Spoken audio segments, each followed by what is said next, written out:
ইয়াতে আমাৰ এইটো নতুনকৈ আহিছে মেথছ বেলেঞ্চ, এইটো TLM ৰ নাম মেথছ বেলেঞ্চ।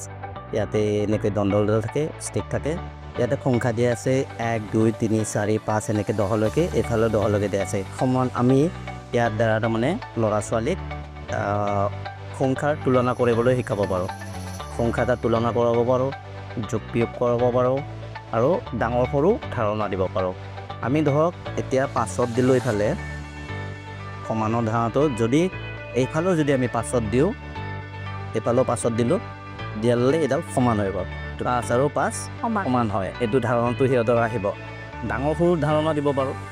এইটো ধৰক 5 আছে এইফালে আমি 3 দিলোঁ,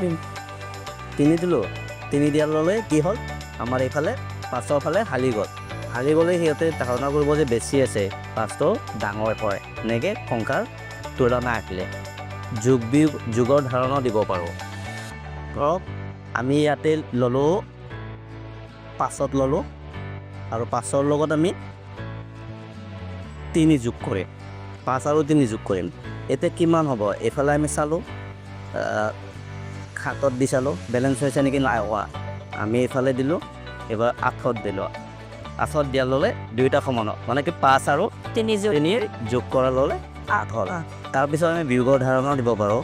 ধৰক আমি ইয়াতে 7ৰ পৰা আমি 5 বিয়োগ কৰিম। 5 বিয়োগ কৰিলে কিমান ওলাব, আমি এইডালেৰে সিহঁতৰ ইয়াতে চাব পাৰে বেলেঞ্চ। 4ত দি চালে বেলেঞ্চ হোৱা নাই, বেছি হৈ গ'ল। এনেকৈ 3ত দি চালে, তাৰপিছত আমি ইয়াতে 2 দি দিলোঁ, 2 দিয়াৰ লগে সমান হৈ গ'ল। মানে 7ৰ পৰা 5 বিয়োগ কৰাৰ লগে কি হ'ল, আমি 2 দাঁতত দিয়াৰ লগে সমান হ'ল। গতিকে আমি সমান পাই গ'লোঁ। 7ৰ পৰা 5 গ'লে 2 বাদত পুৰণৰ ধাৰণা দিব পাৰোঁ।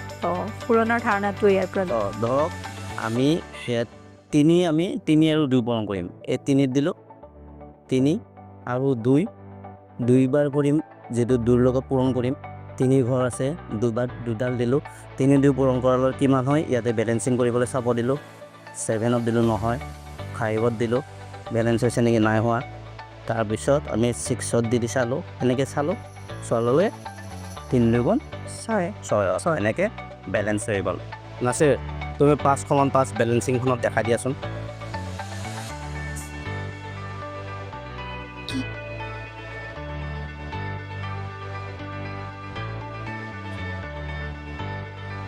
ঠিক আছে, সমান হৈ গৈছে। এতিয়া আছিলে ইয়াতে দেখাই দিয়া 5 সমান 5 নম্বৰেৰে সংখ্যাৰে দেখাই দিয়া 5 সমান 5। ঠিকে আছে, মোজামিল তুমি 5 যোগ 3 কৰি চোৱাচোন কিমান হয়।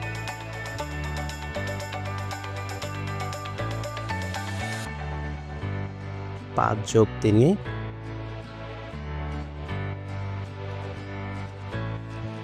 সমান হৈছেনে? এতিয়া 5 যোগ 3 কৰাৰ লগে 8 হ'ল, সমান হৈ গ'ল হয়নে? 8ৰ সমান হৈ গ'ল। এতিয়া ৰাস্তালৈ কৰি দেখুওৱা। 5 যোগ 3 সমান 8। সুন্দৰ, ধুনীয়া হৈছে। তুমি 5ৰ পৰা 3 বিয়োগ কৰি দেখুৱাচোন।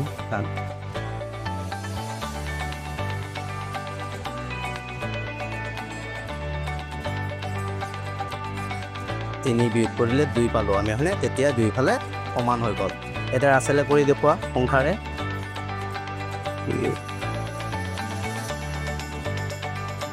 5 বিয়োগ 3 সমান 2। ঠিক আছে, সুন্দৰ হৈছে। ল'ৰা ছোৱালীয়ে খুব ভাল পাব কিন্তু। হয়, সিহঁতৰ মনোৰঞ্জনৰ কাৰণে খেলিব, খেলা নিজে নহ'ব পাৰি, নিজে হাতেৰে খেলিব পাৰিব। আমি এইখিনি আমি ছাত্ৰ ছাত্ৰীৰ মাজত সিহঁতক দিম। সিহঁতেতো বেলেঞ্চবিলাক কৰি চাব, এইফালে চাব বা এইফালে চাব, সিহঁতৰ ভাল লাগিব, ফূৰ্তি পাব। সিহঁতে কৰি উঠি কাপটো কৰি উঠি ফূৰ্তি পাব। ইয়াৰ পৰা তেওঁলোকে এটা কথা নিজে জানিব পাৰিব যে যেতিয়ালৈকে বেলেঞ্চ নহ'ব তেতিয়ালৈকে অংকটো অশুদ্ধ হৈ আছে। হয়, যেতিয়া বেলেঞ্চ হ'ব অংকটো শুদ্ধ হৈ আছে। সিহঁতে ইফালে দি চাব, ইফালে কেতিয়াবা তলফালে গুচি যাব, কেতিয়াবা ইফালে আহিব। কিন্তু সিহঁতে সমান বস্তুটো কৰিব চাব, তেতিয়াহে সিহঁতৰ সেই হ'ব।